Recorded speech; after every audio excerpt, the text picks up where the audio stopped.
Buongiorno da Sicilia 24, questi i titoli di oggi. Indotta a fumare hashish e poi violentata, arrestato nel Messinese un uomo di 31 anni con l'accusa di violenza sessuale su una 14enne, anche una 13enne avrebbe confermato di avere subito molestie. Tornato libero dopo 25 anni, Giovanni Brusca, il boia di Capaci, fu lui a premere il telecomando, la vedova Montinaro dice questa non è giustizia. Truffa su bonus edilizi a Palermo, eseguite 7 misure cautelari interdette dall'attività 10 imprese che operano nel settore.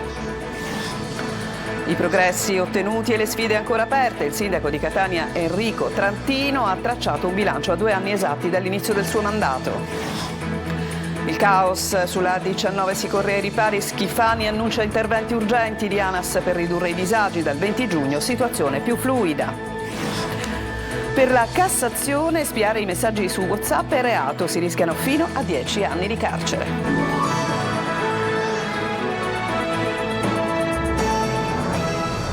Bentrovati, apriamo il nostro telegiornale con una brutta notizia. Una persona è morta in un incidente stradale che ha coinvolto 2 autocarri sulla 29 direzione Alcamo-Trapani a Calatafimi-Segesta. La corsia di marcia del sinistro, quella in direzione Trapani, è al momento chiusa e si transita sulla corsia di sorpasso. Sul posto sono intervenute squadre dell'ANAS e delle forze dell'ordine. E adesso una brutta storia di violenza. Un 31enne è stato arrestato ieri con l'accusa di violenza sessuale su una 14enne. L'episodio in provincia di Messina, ma anche un'altra ragazzina, una 13enne, avrebbe confermato di avere subito molestie dall'uomo. Sentiamo.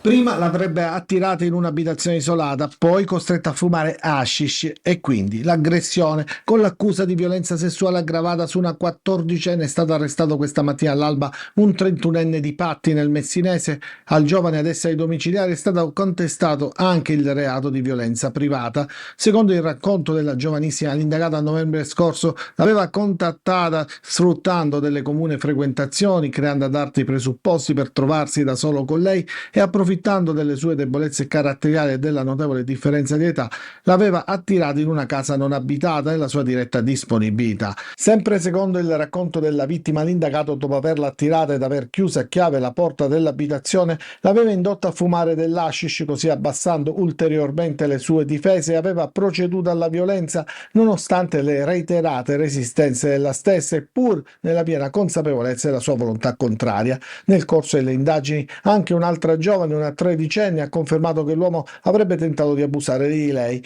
Il procuratore capo di Patti, Angelo Cavallo, che coordina l'inchiesta, ha sottolineato come il 31enne era solito frequentare ragazze molto più piccole, comitive di 14 anni o 15 anni, per poi portarle nella sua casa al mare di Patti. Era, secondo la procura, il suo modus operandi per cercare di agganciare ragazze minorenni.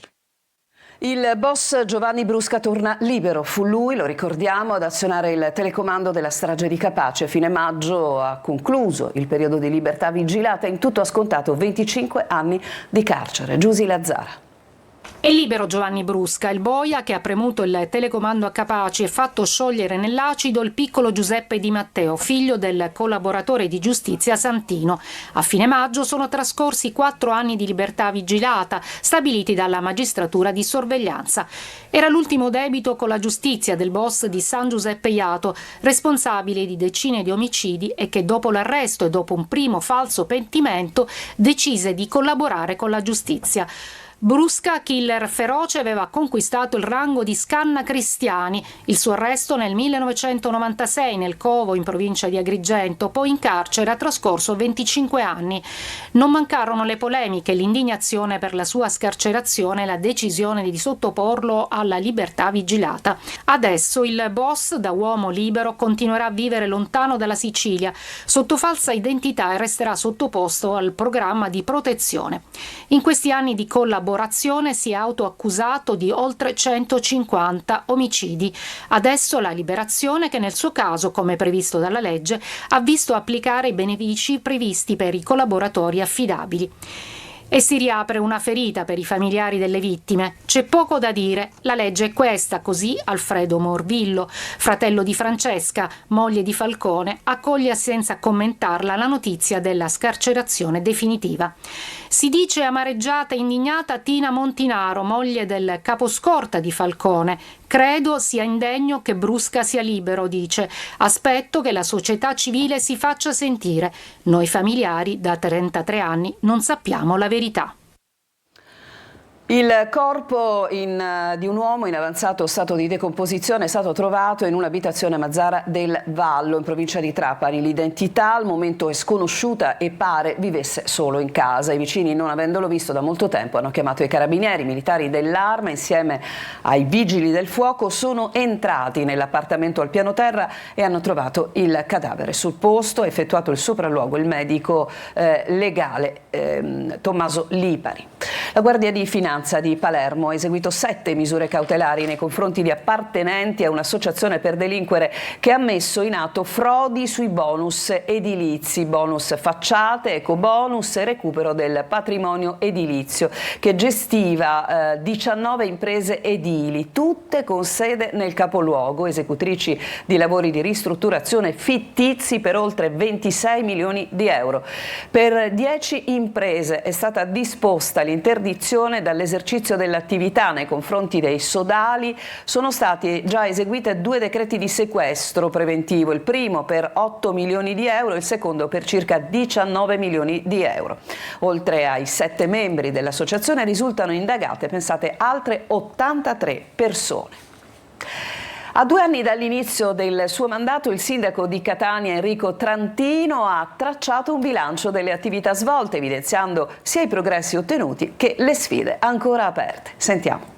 Stiamo mettendo una passione e un amore nella guida di questa città, probabilmente inediti, ma chiaramente poi sono i risultati quelli che si devono vedere, che non sempre appartengono alle capacità di un'amministrazione, anzi qualcuno mi dice non è un problema nostro, tu sei stato eletto, devi risolvere qualunque inconveniente vi sia. Io non sono stato eletto per fare Dio né per fare il mago, quindi ho una forza limitata, ma rispetto a questa forza so che non potrò mai accampare come scusa il fatto di non riuscire a risolvere tutto. Allora ogni giorno proviamo a superare gli ostacoli che ci sono, ma per una strana peculiarità dell'amministrazione pubblica, ogni giorno che ci sediamo per risolvere un problema ne nascono altri 100. Io mi concentro sempre sulle cose che non vanno, non guardo quel che abbiamo conseguito di buono. Noi abbiamo consegnato tantissime opere alla città senza averle mai inaugurato, altre volte inaugurandolo ma non ci andavo io, proprio perché non voglio che il momento di consegna alla città sia il momento del sindaco, è la città che deve essere protagonista. È una città, come ha detto lei, stupenda, a contempo estremamente difficile, e dobbiamo collaborare soprattutto sui nostri concittadini, perché la pulizia, la cura, il rispetto di una città non possono certamente essere delegati solamente a chi la guida, ma devono essere una componente che deve mettere insieme tutti i cittadini, altrimenti non potremo mai migliorarla per come desideriamo. Il caos sull'autostrada 19, interventi urgenti di ANAS per ridurre i disagi. Conferenza stampa a Palazzo Orlean, Schifani ha dichiarato dal 20 giugno sarà una situazione più fluida. Sentiamo. Evitare un nuovo 2 giugno è questo l'obiettivo di Regione e ANAS per far sì che la 19 Palermo-Catania sia percorribile eliminando i tappi legati ai cantieri su Bagheria e Casteldaccia che hanno creato code di traffico chilometriche in questi ultimi giorni, in particolare per la festa della Repubblica. Tripli turni di ANAS per ridurre i disagi nel medio e lungo periodo sono stati annunciati oggi in conferenza stampa a Palazzo d'Orleans. Entro il 20 giugno, inoltre, sul cantiere di Casteldaccia sarà attivata la doppia corsia in direzione Palermo. Avremo pochissimi cantieri, grazie alla collaborazione e alla disponibilità di ANAS si ridurranno quasi tutti i cantieri, almeno del traffico estivo, proprio per alleviare le sofferenze dei turisti, dei cittadini che attraverseranno questa arteria strategica. Questo è anche un fatto molto importante, io ringrazio il dottor Gemme di questa disponibilità, perché sennò sarebbe venuto un mezzo disastro. Sarà inoltre attivato un canale di comunicazione ad hoc per informare cittadini e utenti di ogni situazione specifica di traffico, cantieri e viabilità. Inizialmente, almeno fino al 20 giugno, ancora qualche disagio per la popolazione sul traffico, che però sarà risolto con una logica che abbiamo messo a punto in queste ore per modificare l'assetto stradale realizzando 2 corsie al posto di una. Saranno corsie più strette, avremo una sede di lavoro un pochino più sacrificata, ma sicuramente ridurremo i disagi. Spiare i messaggi su WhatsApp è reato, si rischia grosso, fino a 10 anni di carcere, lo ha stabilito la Corte di Cassazione in merito a una causa di separazione. Orazio Longo. Se siete in possesso della password d'accesso al telefono o ai social di vostra moglie o del vostro fidanzato e volete utilizzarla senza il suo consenso specifico, o se mentre dorme tentate lo sblocco facciale avvicinando lo schermo al suo viso, oppure ancora decidete di premere il suo pollice o l'indice sul tasto del fingerprint per sbloccare il cellulare, fate molta attenzione perché non è affatto una buona idea.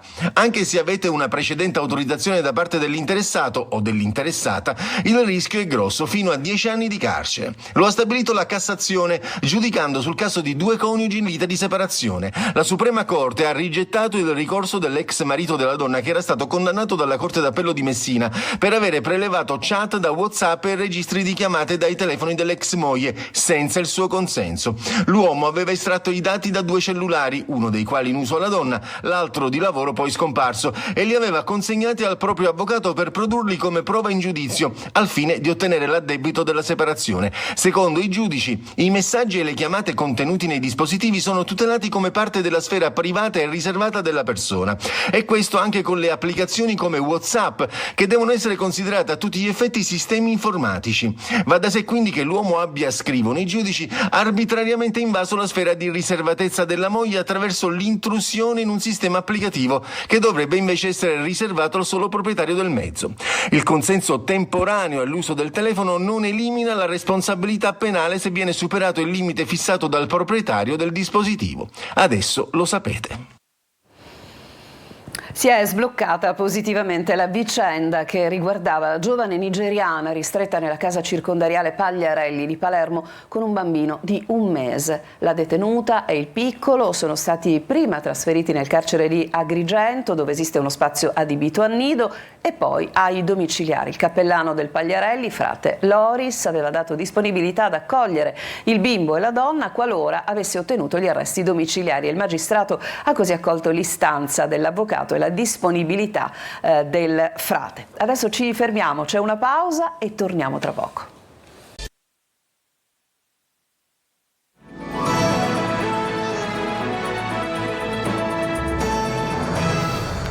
Siamo tornati in studio ieri pomeriggio in piazza Franco Battiato a lungomare di Catania. Si è svolta la celebrazione del 211° anniversario della fondazione dell'Arma dei Carabinieri alla presenza delle autorità civili, giudiziarie, militari e religiose. Il comandante provinciale Altavilla di Catania, naturalmente, vedete le immagini, proprio questo, ha raccontato gli importanti risultati operativi conseguiti dall'Arma sul territorio della provincia etnea, procedendo alla consegna delle ricompense ai carabinieri distintisi in operazioni di servizio.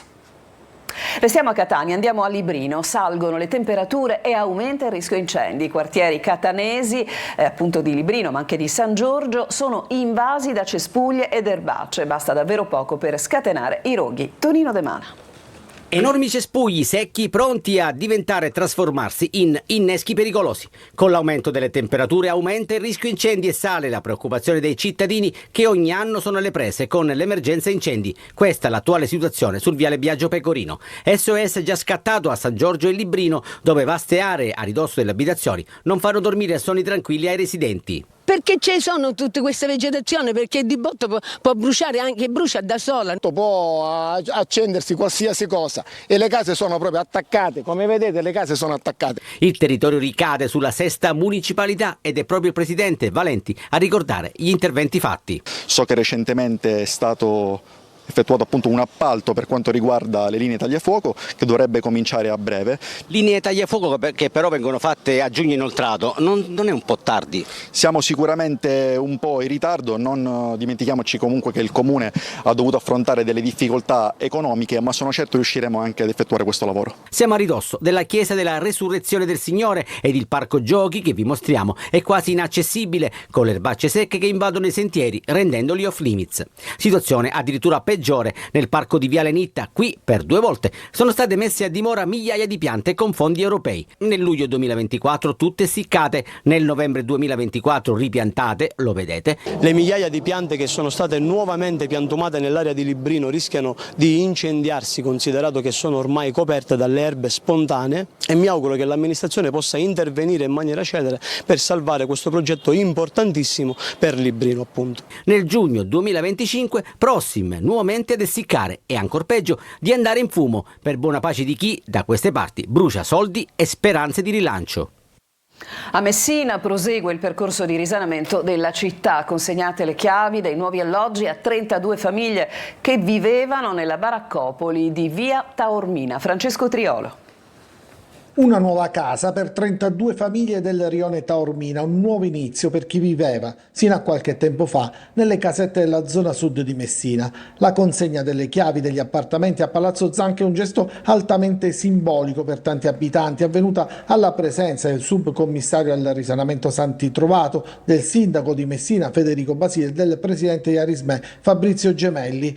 Consegnati anche i nuovi alloggi alle famiglie che risiedono nella via Quinto Ennio, destinata allo sbaraccamento non appena le operazioni di trasloco dei nuclei familiari saranno concluse. Non sono mancate lacrime di gioia ed applausi durante la cerimonia di consegna. Finalmente, dopo tanto, Giulia. 20 anni mi tocca questa piccola casetta, mi arrangerò. Una vita che ricomincia, diciamo, dalla pulizia, da una casa dignitosa, ecco. Da una casa decente, insomma, che dopo 76 anni, quindi là c'era comodità, c'era un po' un disagio, tutto disagi c'erano. È un altro passo in avanti del percorso di sbaraccamento e risanamento avviato nel 2018 e che punta ad eliminare il fenomeno delle baracche, dando risposta a quanti finora hanno vissuto in grave disagio abitativo. Stiamo continuando un percorso che era già virtuoso, era già iniziato negli anni precedenti. Continuiamo, speriamo di accelerare pure sull'acquisto di alloggi in modo da poter sbaraccare più velocemente altre aree. Un percorso che è iniziato, che non si ferma e che non solo continua ma deve essere accelerato. Il problema lo conosciamo tutti, non lo conosciamo dal 2018 ma da almeno 100 anni prima, solo che dal 2018 abbiamo preso, diciamo così, il toro dalle corna. Ci fermiamo ancora, torniamo tra poco.